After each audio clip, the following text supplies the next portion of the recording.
حدیث رسول لایا ہوں، میں مدینے کے پھول لایا ہوں، میں حدیث رسول لایا ہوں، میں حدیث رسول لایا ہوں۔ الحمدللہ رب العالمین والصلاة والسلام علی سید الانبیاء والمرسلین، اما بعد فاعوذ باللہ من الشیطان الرجیم، بسم اللہ الرحمن الرحیم۔ الصلاة والسلام علیک یا رسول اللہ وعلی آلک واصحابک یا حبیب اللہ، الصلاة والسلام علیک یا نبی اللہ وعلی آلک واصحابک یا نور اللہ۔ مدنی چینل کے ناظرین، الحمدللہ عز و جل سلسلہ رسول اللہ صلی اللہ تعالی علیہ وآلہ وسلم کی 40 احادیث میں ایک مرتبہ پھر حاضر ہیں، اور اس سلسلے میں الحمدللہ عز و جل ہم نبی رحمت شفیع امت صلی اللہ تعالی علیہ وآلہ وسلم کی مبارک 40 احادیث کو سننے کی سعادت حاصل کر رہے ہیں۔ اب تک ہم نے تقریباً 33 احادیث ہم نے سننے کی سعادت حاصل کی ہے۔ آج کے سلسلے میں انشاءاللہ تبارک و تعالی مزید 2 حدیث مبارکہ اور ان کی شرح تشریح کو سننے کی ہم سعادت حاصل کریں گے، حدیث نمبر 34 اور حدیث نمبر 35، جو امام نووی رحمۃ اللہ تعالی علیہ کی مشہور کتاب اربعین نووی کے اندر موجود ہیں، اور اسی کتاب کی جو احادیث طیبہ ہیں وہ ہم بیان کرنے کی سعادت حاصل کر رہے ہیں۔ 34ویں حدیث کے بارے میں امام نووی رحمۃ اللہ تعالی علیہ فرماتے ہیں: الحدیث الرابع والثلاثون، یعنی 34ویں حدیث۔ وعن ابی سعید الخدری رضی اللہ تعالی عنہ قال سمعت رسول اللہ صلی اللہ تعالی علیہ وسلم یقول من رأى منکم منکرا فلیغیرہ بیدہ فإن لم یستطع فبلسانہ فإن لم یستطع فبقلبہ وذلک اضعف الایمان، رواہ مسلم۔ یعنی سیدنا ابو سعید خدری رضی اللہ تعالی عنہ سے مروی ہے، آپ فرماتے ہیں کہ میں نے رسول اللہ صلی اللہ تعالی علیہ وآلہ وسلم کو فرماتے ہوئے سنا کہ جو تم میں سے کسی برائی کو دیکھے تو اسے چاہیے کہ وہ اسے ہاتھ سے بدل دے، اور اگر وہ اس کی استطاعت نہیں رکھتا تو زبان کے ذریعے یعنی زبان سے بدل دے، اور اگر اس کی استطاعت نہیں رکھتا تو دل سے یعنی دل میں اس برائی کو برا جانے، اور یہ یعنی دل میں آخری جو درجہ ہے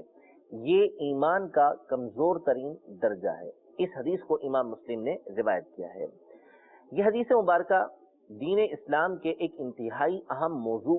اور جس پر ہمارے دین کی یوں کہہ لیجیے کہ ایک طرح سے بنیاد ہے، اور دین کے انتہائی اہم ترین کاموں میں سے ایک کام یعنی امر بالمعروف والنہی عن المنکر، یعنی نیکی کا حکم دینا، اچھائی کا حکم دینا اور برائی سے روکنا۔ اس مضمون کے اوپر، اس موضوع پر یہ حدیث مبارکہ مشتمل ہے۔ اس میں اس معاملے کو بیان کیا گیا ہے کہ ہر شخص جو ہے وہ نیکی کی دعوت دے اور برائی سے روکے۔ قرآن مجید فرقان حمید میں اللہ تبارک و تعالی نے اس موضوع کو کئی مقامات پر مختلف انداز میں بیان کیا ہے۔ مثلا اللہ تبارک و تعالی سورہ آل عمران میں ارشاد فرماتا ہے: وَلْتَكُمْ مِنْكُمْ أُمَّةٌ يَدْعُونَ إِلَى الْخَيْرِ وَيَأْمُرُونَ بِالْمَعْرُوفِ وَيَنْهَوْنَ عَنِ الْمُنْكَرِ، یعنی تم میں سے ایک گروہ ایسا ہونا چاہیے، کچھ لوگ ایسے ہونے چاہیے کہ جو بھلائی کی طرف بلائیں اور نیکی کا حکم دیں اور برائی سے روکیں۔ اسی سورہ آل عمران میں اللہ تبارک و تعالی مزید ارشاد فرماتا ہے کہ کنتم خیر امۃ اخرجت للناس تأمرون بالمعروف وتنہون عن المنکر، یعنی تم لوگوں میں بہترین امت ہو جو لوگوں کے سامنے ظاہر کی گئی ہے۔ وجہ یہ ہے کہ تم نیکی کا حکم دیتے ہو اور برائی سے روکتے ہو۔ اس طرح اور کئی مقامات پر اللہ تبارک و تعالی نے اس بات کا حکم ارشاد فرمایا ہے کہ لوگوں کو بھلائی کی طرف بلایا جائے، ان کو نیکی کی دعوت دی جائے اور برائی سے ان کو روکا جائے۔ یہاں پر 3 باتیں نبی کریم صلی اللہ تعالی علیہ وسلم نے 3 درجے نیکی کی دعوت کے بیان کیے۔ سب سے پہلے یہ ارشاد فرمایا کہ جو تم میں سے کوئی برائی دیکھے، دیکھنے سے مراد یہ ہے کہ یا تو اپنی آنکھوں کے ذریعے کسی نے کوئی برائی ہوتے ہوئے دیکھی کہ کوئی شخص کسی برائی کے اندر مبتلا ہے، یا اس سے مراد یہ ہے کہ کسی کو کسی کے بارے میں پتہ چلا کہ وہ فلاں برائی کے اندر مبتلا ہے، مثلا اس کا بیٹا، اس کا شاگرد، اس کا مرید،